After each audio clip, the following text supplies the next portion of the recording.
우리가 세상을 살아가면서 삶의 여정 가운데 삶의 여정 가운데 겪는 두려움의 가운데 하나는 미래에 대한 불확실성이라 그렇게 말할 수가 있습니다. 내가 선택과 결단을 했을 때 이 선택과 결단이 옳은지 그른지, 내가 걸어가고 있는 이 방향이 바른지 틀리는지, 이것을 잘 모르는 것이 우리에게 두려움이 되고 염려가 됩니다. 우리가 무슨 일을 하든지 하나님께서 옳다 그렇게 말씀해 주시고 하나님께서 오케이 이런 사인을 주신다면 그 길을 걸어가는 우리가 어떤 두려움이 있겠습니까? 이런 측면에서 본다면 엘리야의 발걸음은 믿음의 사람들에게 교훈을 주고 있습니다. 1절에 보게 되면 많은 날이 지나고 제3년의 여호와의 말씀이 엘리야에게 임하여 이르시되 너는 가서 아합에게 보이라. 내가 비를 지면에 내리리라고 말씀했습니다. 드디어 엘리야에게 여호와의 말씀이 임했고 너는 가라고 하는 명령이 있었습니다. 그러자 엘리야가 움직이기 시작했습니다. 하나님의 말씀이 엘리야에게 이정표가 되었습니다. 처음에는 그리시네가로 가라고 하셨고 그 다음에는 사르밧 과부에게 가라고 하셨고 이번에는 아합에게 가라고 말씀하셨습니다. 그런데 엘리야는 하나님의 명령에 순종할 때마다 예상하지 못했던 은혜를 체험하게 됩니다. 이런 은혜를 지금까지 여백의 하나님이라고 하는 개념으로 설명을 했습니다. 하나님의 명령, 하나님의 약속과 그 성취 사이에는 여백이 있습니다. 기다림이 있습니다.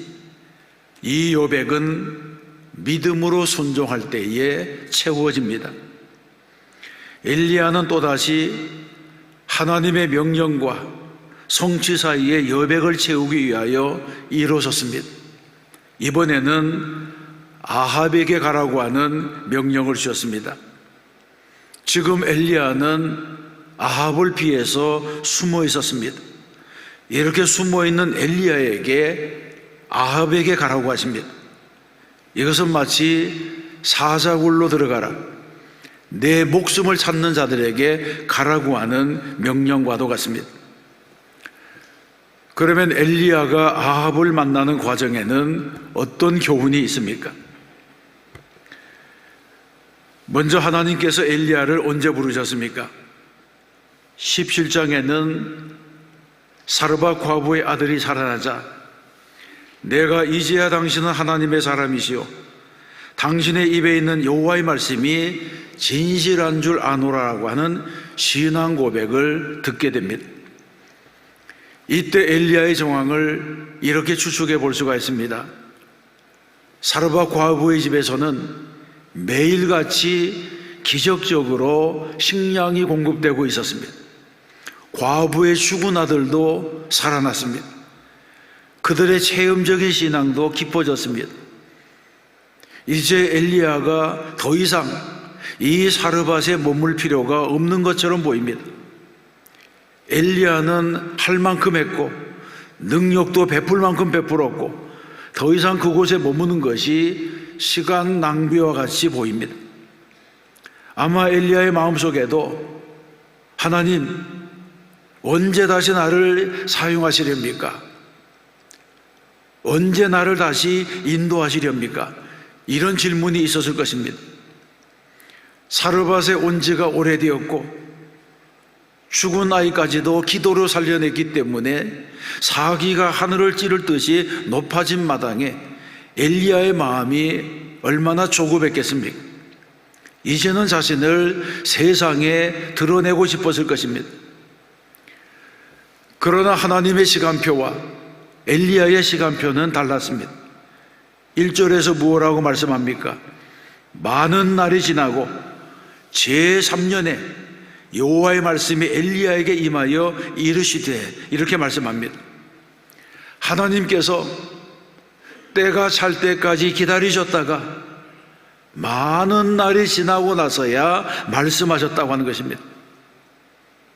이 말씀은 무엇을 뜻합니까?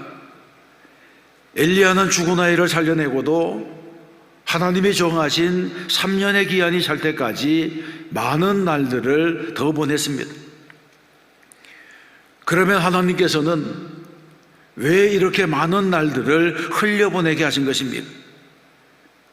이것은 인간의 조급성과 관련이 있습니다.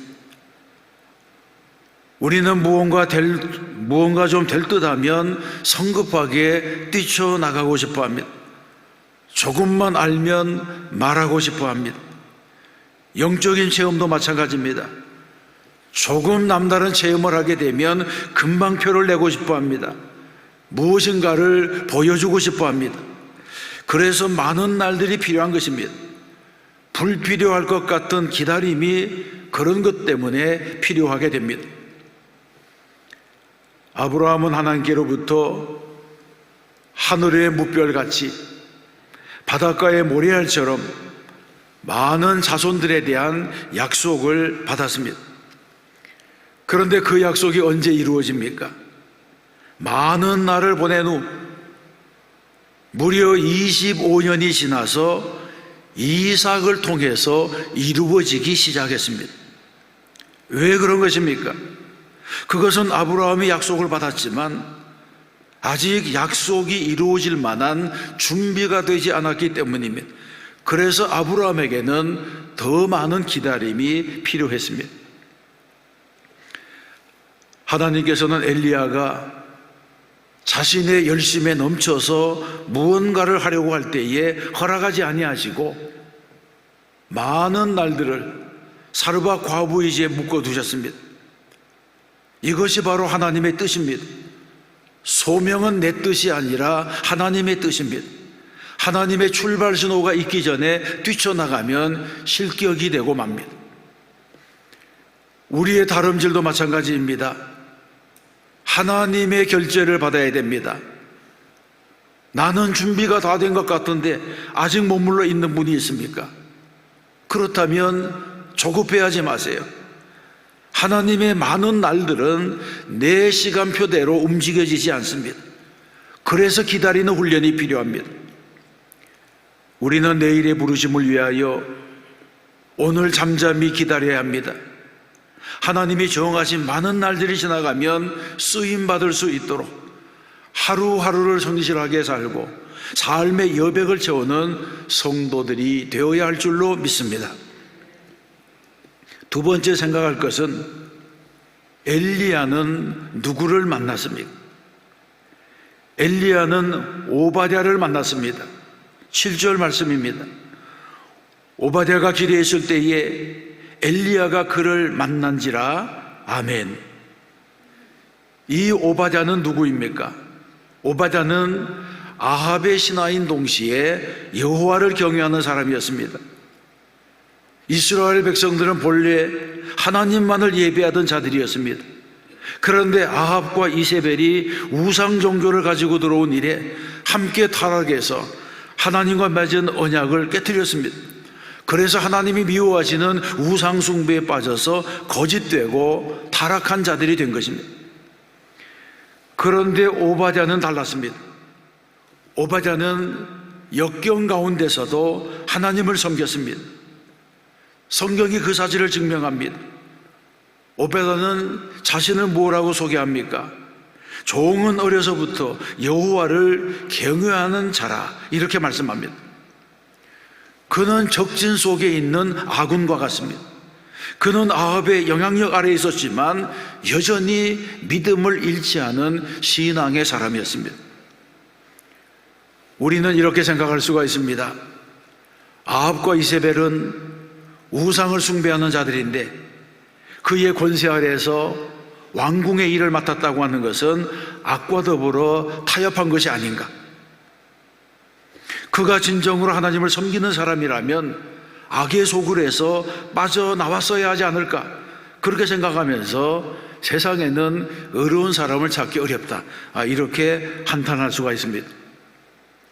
그러나 성경에서는 엘리야가 홀로 고군분투하다가 오직 나만 남았거늘 그들이 내 생명을 찾아 빼앗으려 하나이다, 이렇게 단식을 했습니다. 세상을 둘러보아도 하나님을 섬기는 사람은 나 하나밖에 없다, 이런 생각하고 나마저 죽이려 한다, 이렇게 한탄했을 때에 하나님께서 무엇라고 말씀합니까? 내가 이스라엘 가운데에 7,000명을 남기리니 다 바알에게 무릎을 꿇지 아니하고 다 바알에게 입맞추지 아니한 자니라, 이렇게 말씀합니다.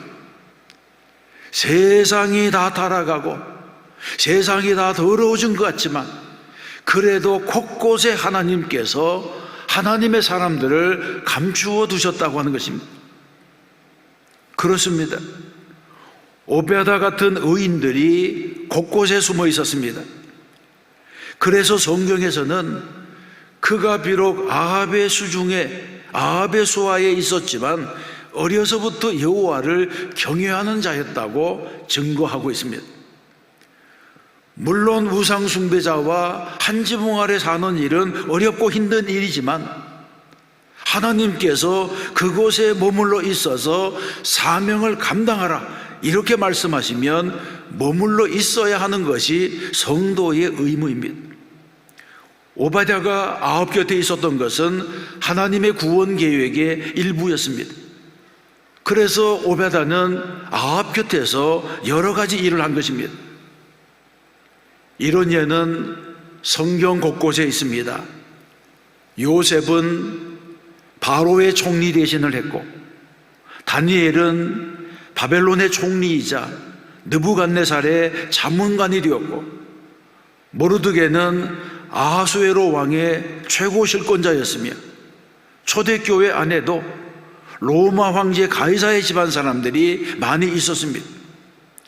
이들은 모두가 이방신을 섬기는 왕들을 모시고 있었지만 악한 세상에서 소금과 빛의 역할을 한 것입니다.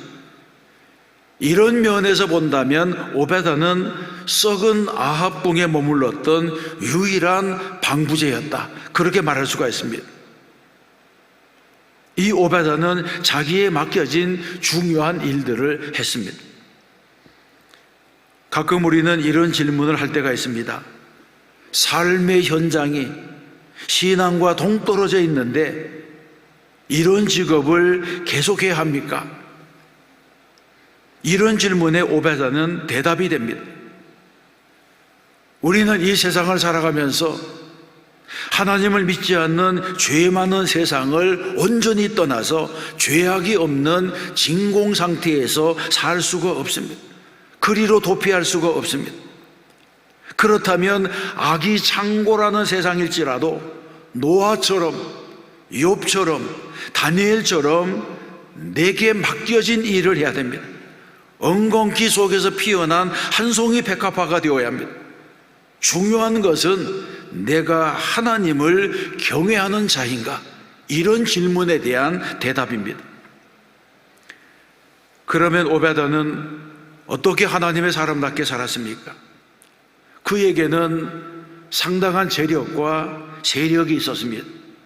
그래서 아합이 하나님의 선지자들을 죽이려고 할 때에 100명씩이나 굴에 숨기고 먹을 것을 주었습니다. 마치 일제야 식민지 시절에 의로운 부자들이 독립군을 돕고 군자금을 후원한 일과도 같은 일입니다. 이것은 위험을 무릅쓴 선행이었고 하나님의 선지자들의 생명을 보호하려는 믿음의 행동이었습니다. 그렇습니다. 내가 가지고 있는 특권과 내가 가지고 있는 기회를 어떻게 사용하느냐 하는 것은 전적으로 나의 선택입니다. 여러분은 하나님께서 주신 특권과 기회, 재물과 은사, 이런 것을 어떻게 사용하고 있습니까? 정말 가치 있는 곳에 사용하고 있습니까? 이것이 바로 오늘 우리의 질문입니다. 미국의 지미 카터 전 대통령은 재임 기간에는 인기가 없는 대통령이었습니다. 그러나 퇴임 이후에는 노벨 평화상을 받을 만큼 선한 영향력을 끼치는 삶을 살고 있습니다. 타임지의 기자는 지미 카터를 가리켜서 백악관을 디딤돌로 사용한 사람이라 이런 평가를 했습니다. 많은 사람들이 정상에 오르려고 발버둥치고 있는데 카터는 미국의 대통령이 그의 인생의 목표가 아니었고 오히려 그 경험을 디딤돌로 삼아서 더 위대한 사역을 하고 있다고 하는 것입니다. 그는 현재 98세의 최고령 전직 대통령으로 아직도 사람들에게 선한 영향력을 끼치고 있습니다. 성공을 디딤돌로 삼아서 더 큰 업적을 이룬 사람의 반열에 들어가게 된 것입니다. 엘리야가 만난 오바댜는 준비된 사람이었습니다. 7절에 보게 되면 오바댜가 길에 있을 때에 엘리야가 그를 만난지라고 했습니다. 얼핏 보면 오바댜와 엘리야는 우연히 길에서 만난 것처럼 보이지만 이 만남은 결코 우연이 아닙니다. 하나님의 섭리입니다. 1절에 보면 하나님께서 엘리야에게 아합을 만나라 이렇게 지시하셨고 아합은 오바댜를 불러서 물과 풀을 찾으러 가자 이렇게 제안합니다. 이들은 서로 다른 목적을 가지고 길을 떠났지만 하나님께서는 오바댜와 엘리야의 길을 주장하셔서 서로 만나게 했습니다. 그리고 이 만남을 통해서 아합과 엘리야가 만나도록 했습니다. 그러므로 오바댜가 길에 있을 때에 엘리야를 만난 것은 결코 우연한 사건이 아닙니다. 성경에는 이런 예가 있습니다. 시므온은 그리스도를 보기 전에는 죽지 않을 것이라고 하는 성령의 약속을 받았습니다. 그러던 그가 성전에 들어가자 마침 요셉과 마리아가 아기 예수를 데리고 왔습니다. 이때의 마침이라고 하는 것은 우연이 아닙니다. 하나님의 때입니다. 안나 선지자도 마침 그때에 아기 예수를 만났다 이렇게 말씀합니다. 이런 모든 만남은 하나님의 때에 이루어진 만남인 것입니다. 마찬가지로 오바댜와 엘리야가 만난 것은 우연이 아닙니다. 하나님께서 그때에 그 길로 인도하셔서 만나게 하신 것입니다. 이것은 동쪽으로 가면 귀인을 만날 것이라 이런 토정비결의 운세와는 다른 것입니다. 하나님의 섭리가 인간의 순종에 의해서 이루어지는 하나님의 때를 만난 것입니다. 우리의 삶에도 이런 복된 만남이 있어야 할 줄로 믿습니다. 하나님께서 준비하신 결정적인 만남입니다. 그래서 우리는 모든 만남을 소중하게 여겨야 됩니다. 대중가요로 부르는 노사연 씨가 만남이라고 하는 노래를 불러서 인기를 얻지 않았습니까? 그런데 이 만남이라고 하는 노래는 상당히 복음적인 것이라 저는 그렇게 생각합니다. 우리 만남은 우연이 아니야. 여러분 그렇습니다. 우리가 만난 것은 우연이 아닙니다. 우리의 발걸음에 하나님의 섭리가 있습니다. 우리는 하나님께서 허락하신 만남을 소중히 여겨야 됩니다. 만남의 깊은 의미를 되새겨야 됩니다.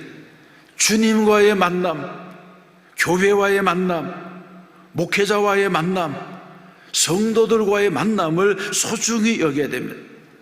왜냐하면 우리는 하나님의 때를 살아가는 사람이기 때문에 그렇습니다. 그러면 오바댜의 인도를 받은 엘리야는 어떤 일을 했습니까? 엘리야는 자기의 생명을 찾고 있는 아합을 만났습니다. 이때 엘리야를 만난 아합의 첫 마디는 이스라엘을 괴롭게 하는 자여 너냐? 이런 말이었습니다. 아합은 엘리야를 원수처럼 여겼습니다. 엘리야는 옳은 일을 하고도 비난을 받았습니다. 예로부터 선지자가 제명대로 살다가 죽거나 세상에 환영을 받은 일은 별로 없습니다. 죄의 결과 가뭄이 왔다고 하는 이 메시지가 인기가 없는 것처럼 죄를 지적하는 설교도 인기가 없습니다. 구약 성경에 보게 되면 전쟁을 경고하고 예고하는 예언은 인기가 없었습니다. 그런 반면에 평안하다고 하는 거짓 예언에는 인기가 있었습니다. 그런데 엘리야는 비가 오지 않기를 간절히 기도하고 그 기도의 응답으로 가뭄이 왔기 때문에 인기가 있었을 리가 없습니다. 엘리야는 하나님의 말씀에 순종하다가 이스라엘을 괴롭게 하는 자라고 하는 비난을 받은 것입니다. 그러나 여러분, 어떤 메시지가 생명력이 있는 것입니까? 하나님의 뜻을 정확하게 전달하는 메시지가 생명력이 있는 것입니다. 하나님 말씀 앞에서는 모든 사람이 평등합니다. 빈부귀천, 지위고하를 막론하고 하나님의 말씀 앞에서는 차별이 없습니다. 그러므로 하나님의 이름으로 선포되는 메시지는 진실된 말씀이어야 하고 청중에게 아부하는 연설이 되어서는 안 됩니다. 비록 말씀을 듣는 대상이 권력자일지라도 엘리야처럼 내가 이스라엘을 괴롭게 한 것이 아니라 당신과 당신의 아버지의 집이 괴롭게 하였으니 이는 여호와의 명령을 버렸고 당신이 바알들을 따랐습니다. 이렇게 담대하게 선포해야 하는 것입니다. 미국의 한 순회 목사가 시골 교회를 방문해서 주일 예배를 드리게 되었습니다. 그런데 예배 중에 강단으로 메모 한 장이 올라왔습니다. 그 메모에는 앤드류 잭슨 대통령이 예배에 참석했으니 공격적인 설교를 자제해 줄 것이라고 하는 그런 이제 부탁이었습니다. 앤드류 잭슨은 대통령이 되기 전에 독립전쟁과 인디언과의 전장에서 무자비하게 적들을 학살했던 그런 과거가 있었습니다.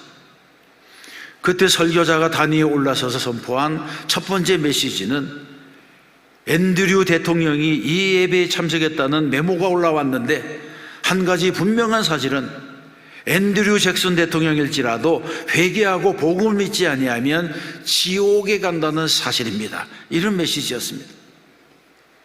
예배를 마친 이후에 잭슨 대통령이 설교자에게 와서 인사하면서 내 평생에 들은 설교 중에 제일 감동 깊은 설교였습니다.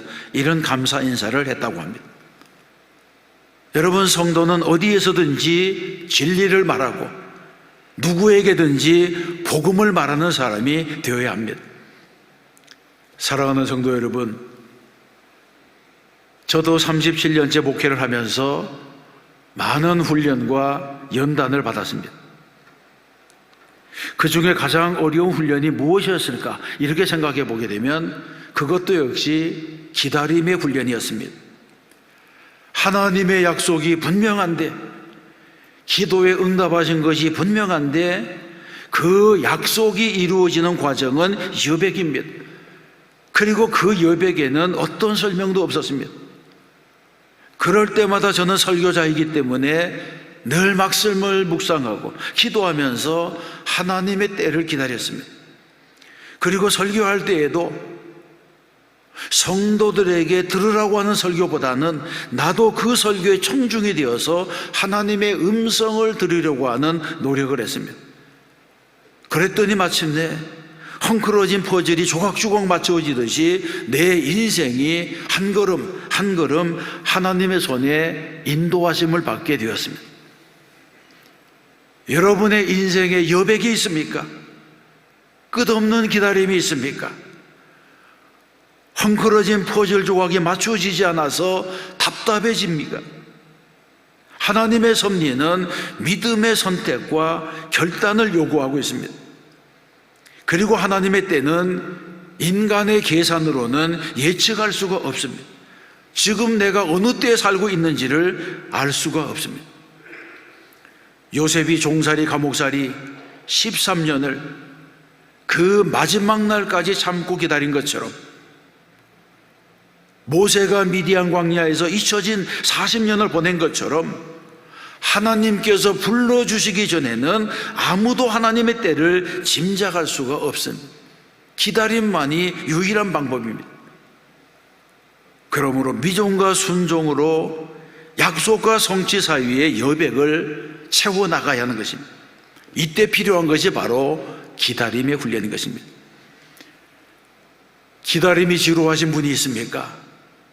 하나님께서 여러 날 후에 엘리야를 다시 부르셨다고 하는 이 말씀에 주목하시기 바랍니다.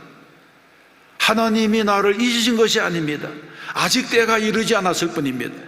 하나님이 나를 버리신 것도 아닙니다. 아직 고난의 풀무에서 연단하는 과정일 뿐입니다. 엘리야는 조급해하지 않고 기다렸고 여호와의 말씀이 임할 때마다 발걸음을 옮겨 놓았습니다. 우리도 언제나 하나님의 명령에 순종해서 승리하는 성도가 되어야 할 줄로 믿습니다. 날마다 믿음으로 내일을 준비하고 하루하루를 신실함으로 승리하는 성도가 되어야 하는 것입니다. 또 한 주간 믿음으로 살고 말씀대로 살아 승리하는 저와 여러분 되시기를 주님의 이름으로 축원합니다.